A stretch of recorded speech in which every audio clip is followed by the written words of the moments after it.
मी दर्शवतो। दुसरी गोष्ट महत्त्वाची आहे, महाराष्ट्रात आणि खास करून माझ्या भिवंडी लोकसभा क्षेत्रात बुलेट ट्रेन माझ्या लोकसभा क्षेत्रातून जातोय। या बुलेट ट्रेनचा कार शेड माझ्या लोकसभा क्षेत्रात आहे।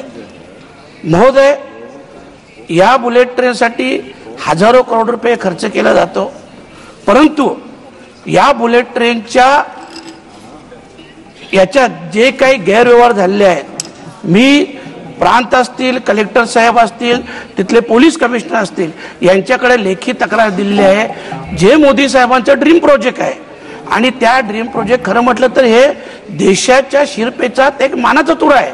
मला मान्य आहे, मी अभिनंदन देखील करतो मोदी साहेबांचं, परंतु इथं खूप मोठ्या प्रमाणात भ्रष्टाचार झालेला आहे।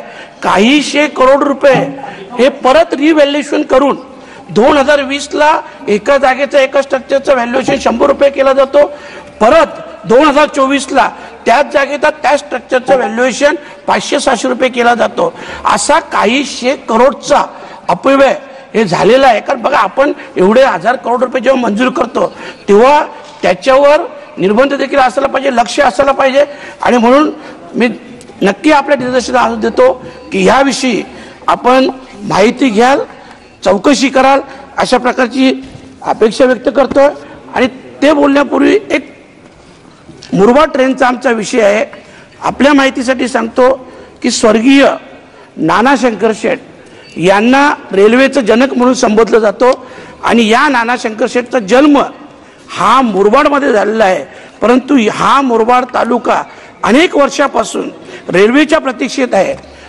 2022-23 मध्ये मुरबाड रेल्वेला मान्यता मिळाली, 864 कोटीचा प्रोजेक्ट बनवला, परंतु त्याच्यात आणखी लँड ॲक्वायरसाठी फक्त 1300 करोडची आवश्यकता होती, परंतु ते 1300 करोड 2022-23 पासून ऑगस्टपासून आजपर्यंत आम्हाला दिलेलं नाही। जर ते 1300 करोड दिले तर मुरबाडवासियांचं स्वप्न पूर्ण होईल। याहीपेक्षा महत्त्वाचं, जे रेल्वेचे जनक आहेत नाना शंकर शेठ यांच्या स्मृतीस खऱ्या अर्थाने आपण श्रद्धांजली वाहू, असं माझं मत आहे। आणि मला विश्वास आहे की आपण हे 1300 करोड रुपये मंजूर करून या रेल्वेला प्राधान्य द्याल।